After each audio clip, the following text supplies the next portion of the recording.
पेरियार और महाकुंभ तर्कवाद के दृष्टिकोण से धर्म और परंपरा की समीक्षा। नमस्कार दोस्तों, स्वागत है आपका ARDM स्टोरी चैनल पर, जहां हम सामाजिक मुद्दों, विचारधाराओं और इतिहास को तर्कपूर्ण दृष्टिकोण से समझने की कोशिश करते हैं। आज हम बात करेंगे दो ऐसे विषयों की जो भारतीय समाज और संस्कृति में गहरी जड़ें रखते हैं: पेरियार के तर्कवादी विचार और महाकुंभ की धार्मिक परंपरा। क्या आपने कभी सोचा है कि धर्म और परंपराएं हमारे समाज में इतनी ताकतवर क्यों हैं? क्या हमें इन परंपराओं को ज्यों का त्यों अपनाना चाहिए या इन्हें तर्क के तराजू पर तौलना चाहिए? यही सवाल पेरियार रामासामी जैसे क्रांतिकारी समाज सुधारकों ने उठाए। उनके विचारों ने धर्म, जाति और परंपराओं के नाम पर होने वाले भेदभाव को चुनौती दी। वहीं दूसरी ओर महाकुंभ जैसे धार्मिक आयोजन भारतीय परंपराओं का अद्भुत उदाहरण हैं, जहां करोड़ों लोग आस्था में डूबकर शामिल होते हैं। लेकिन सवाल यह है कि तर्कवाद की दृष्टि से इन परंपराओं को कैसे देखा जाए? क्या आस्था और तर्क में सामंजस्य संभव है? तो दोस्तों, इस वीडियो में हम पेरियार के तर्कवादी दृष्टिकोण और महाकुंभ की परंपरा को एक साथ जोड़कर इनकी समीक्षा करेंगे। इस सफर में हम समझने की कोशिश करेंगे कि धर्म और परंपरा को तर्क के साथ कैसे परखा जा सकता है। चलिए शुरुआत करते हैं। भाग 1: पेरियार का तर्कवादी दृष्टिकोण। पेरियार का परिचय। EV रामासामी पेरियार का जन्म 17 सितंबर 1879 को हुआ। उन्होंने अपना जीवन जातिवाद, पितृसत्ता और धार्मिक शोषण के खिलाफ संघर्ष में समर्पित किया। पेरियार का मानना था कि धर्म और परंपराएं तर्क और विज्ञान के अधीन होनी चाहिए। उनकी विचारधारा आत्मसम्मान आंदोलन के रूप में जानी गई, जिसने दलित और पिछड़े वर्गों को जागरूक किया। पेरियार और धर्म। पेरियार का मानना था कि धर्म का मुख्य उद्देश्य समाज के वंचित वर्गों का शोषण करना और सत्ता में बैठे लोगों के हितों को सुरक्षित रखना है। उन्होंने कहा था कि ईश्वर एक ब्राह्मणवादी साजिश है जो गरीबों और निम्न जातियों को शोषित करने के लिए बनाया गया है। उनके अनुसार धर्म का उपयोग लोगों को गुलाम बनाने के लिए किया गया है, न कि उन्हें स्वतंत्र सोच और तर्क की ओर ले जाने के लिए। महाकुंभ मेला पेरियार की दृष्टि से। महाकुंभ मेला, जिसे धर्म का सबसे बड़ा आयोजन माना जाता है, पेरियार के लिए धार्मिक आडंबर और सामाजिक असमानता का सबसे बड़ा प्रतीक था। धार्मिक नियंत्रण। यह आयोजन ब्राह्मणवादी विचारधारा को मजबूत करता है और इसे धर्म के नाम पर संचालित करता है। अंधविश्वास, स्नान करने से मोक्ष प्राप्ति जैसे विचार पेरियार की तर्कवादी सोच के खिलाफ थे। वे इसे धर्म के नाम पर भ्रम कहते थे। सामाजिक असमानता। महाकुंभ जैसे आयोजन में जाति और वर्ग भेद साफ साफ दिखाई देते हैं। पेरियार ने इसे शोषण का सबसे बड़ा माध्यम माना। भाग 2: महाकुंभ का ऐतिहासिक और धार्मिक पक्ष। महाकुंभ का पौराणिक संदर्भ। महाकुंभ मेले की उत्पत्ति समुद्र मंथन की पौराणिक कथा से मानी जाती है। इस कथा के अनुसार जब अमृत कलश को लेकर देवता और असुर संघर्ष कर रहे थे, तब अमृत की कुछ बूंदें 4 स्थानों पर गिरीं: हरिद्वार, प्रयागराज, उज्जैन और नासिक। इन स्थानों को पवित्र मानते हुए महाकुंभ मेले का आयोजन किया जाता है। धार्मिक और आर्थिक पहलू। लाखों लोगों का इस मेले में आना धर्म और आस्था के नाम पर बड़े पैमाने पर आर्थिक गतिविधियों को बढ़ावा देता है। पेरियार इसे धार्मिक व्यापार मानते थे, जहां धर्म का उपयोग धन कमाने और शोषण करने के लिए किया जाता है। महाकुंभ में जाति आधारित भेदभाव। महाकुंभ जैसे आयोजनों में जाति आधारित भेदभाव साफ साफ देखा जा सकता है। निम्न जातियों के लोग अक्सर यहां शोषित और हाशिए पर रहते हैं। पेरियार ने कहा था कि धर्म हमेशा समाज में असमानता को बढ़ावा देता है। भाग 3: महाकुंभ मेला और पेरियार का दृष्टिकोण।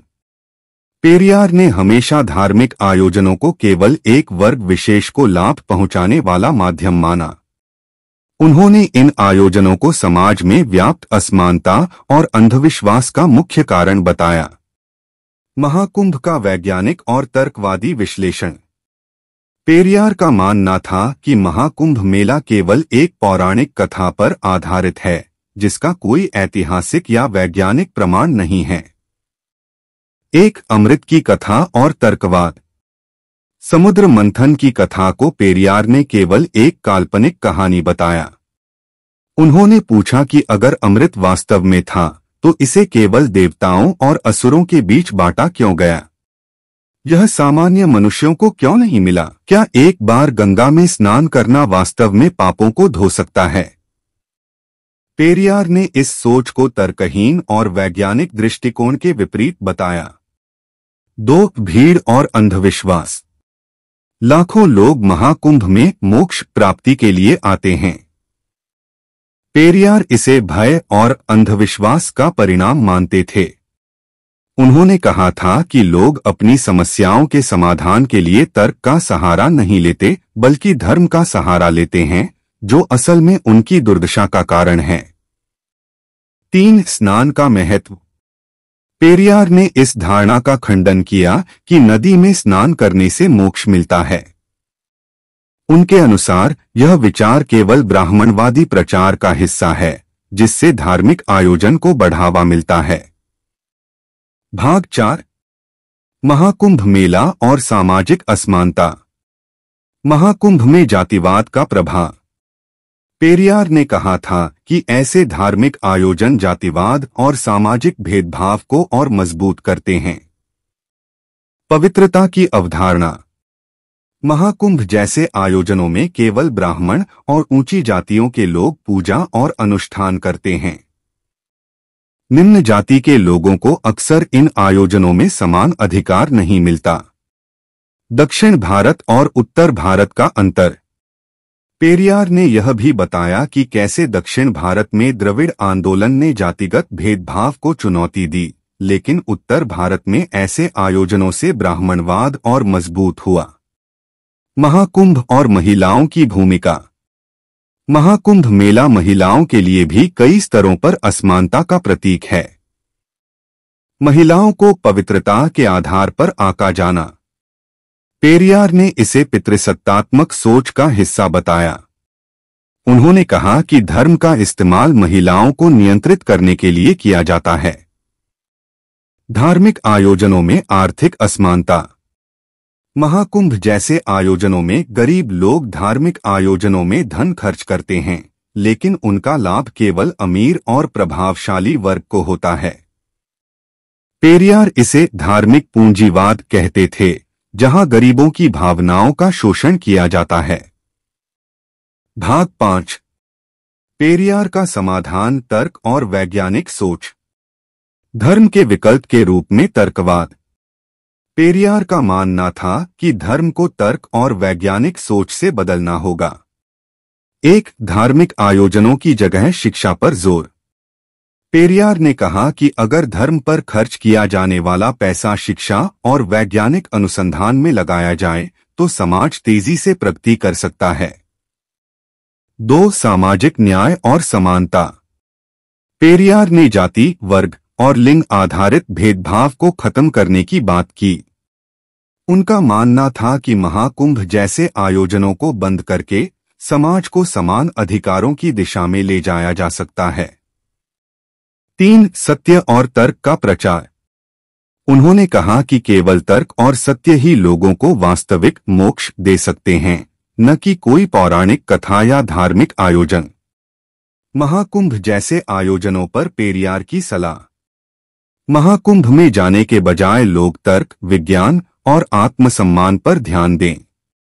उन्होंने कहा था कि लोगों को अपने जीवन को बेहतर बनाने के लिए वास्तविक समस्याओं जैसे गरीबी, शिक्षा और स्वास्थ्य पर ध्यान केंद्रित करना चाहिए। निष्कर्ष।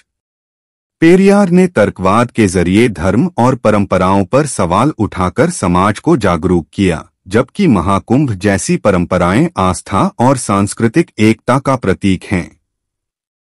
तर्क और परंपरा के बीच संतुलन स्थापित करना जरूरी है, ताकि धर्म अंधविश्वास का माध्यम न बने, बल्कि समाज के विकास और मानवता के उत्थान में सहायक हो।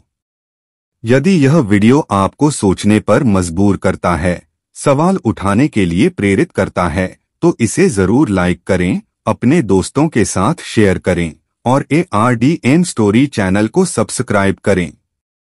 हम फिर लौटेंगे ऐसे ही एक और महत्वपूर्ण विषय के साथ। धन्यवाद।